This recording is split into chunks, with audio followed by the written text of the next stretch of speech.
John Macri wants to know if you could sit down with two people and have dinner, one from the past, one present. Could be anyone. Who would it be and why? I think I've answered something like this Many moons ago.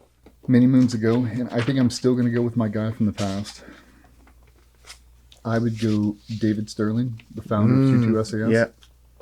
If you guys have not watched Rogue Heroes, I think it's on Showtime or Stars or some shit. I think it's only got one season. Maybe the second season's coming. I'm hoping. It's such a good series, dude. It is, I am dude. such a fanboy of the SAS. I love those dudes. And anytime I can watch any bit of history, they're raiding Embassy Siege. Anything those guys do, I suck up. Hook, line, and sinker. I love it. But I would love to sit down with him. Was all this an accident? Like, did you really realize what you were doing at the time? And if you could go back now in 2024 and drop into the 2-2 compound and see what you created, is it what you thought? Or is it so far away? Like, is there immense pride now? Or do you look at it now and you're like, it's too bureaucratic, it's too this, it's too that? Or is it exactly what you ever wanted? You look at it now and you're like, those are the dudes I wanted my fucking ranks. Like, how proud are you now? Right? Because, back in the 40s, like, there's no way he knew. No. Like, you didn't have the forethought to think about where this thing was going to go. Just assets and funding and the wars and the experience and technology advancements and everything else. It's like, now when you look at those guys, talk me through it. I think he would look at it and go, holy shit. Like, I'm so glad that I stayed the course, and I'm so glad you guys picked the momentum up and just kept going the whole time. Yeah, I'd love to sit down with David Stirling.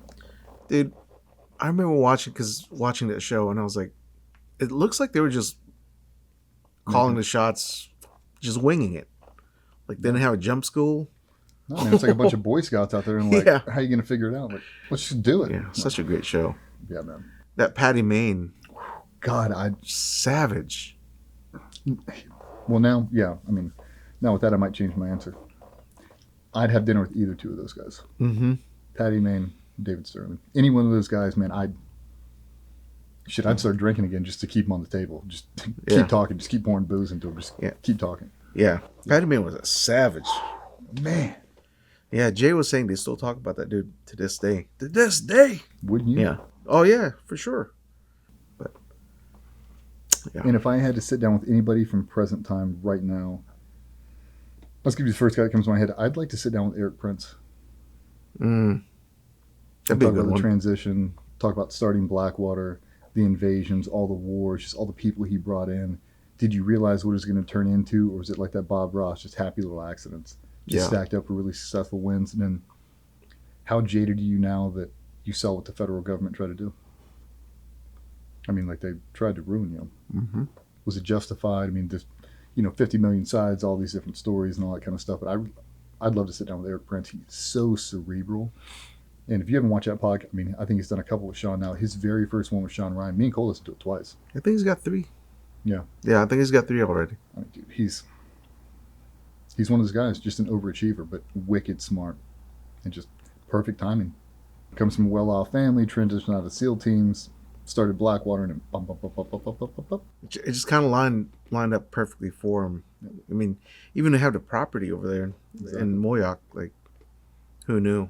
That's another one, like you were mentioning, kind of like David Stirling, like looking back from what he started, thinking, oh, crap, this is how big it's gotten. Mm-hmm. Like this was my brainchild, and it's morphed, it's evolved to this giant. And then how fast did it transition? Like, when you initially started, what was the original business model? Was it just training? 9/11 happened, you started getting the contractor realm and hitting these big contracts. Like, did you see that for what it is? Did you have a 5-year vision, or were you just taking it day by day, month by month? Because, I mean, dude, he hired everybody you'd ever want, pulled them all in one blanket. He's like, make it happen. He just got executors. Yeah. Like, here's my plan, execute it. Here's my plan, execute it. And they just did. And for what I can tell, they did it flawlessly for a very long time. And I don't think it was so much anything that Blackwater did wrong. I think it was cultural changes over time that happened very, very rapidly that he wasn't privy to in the moment. So I think things that were good to go in March, now you get to May, and it's like, we're not doing that anymore. And he missed the meeting. Yeah, it seems like they were definitely out to get him.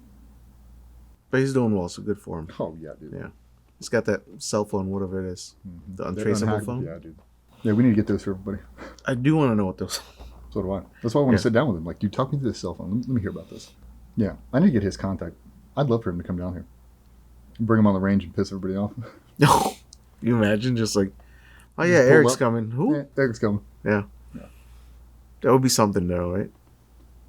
Because he doesn't run Blackwater anymore Academy. He sold it. Yeah, I He don't. still owns a bunch of the property around it. Oh, he does. That's cool. Yeah. Good answers on those two though. David Stirling, Paddy Mayne. Mm. Can't beat that. Legends, man. Legends.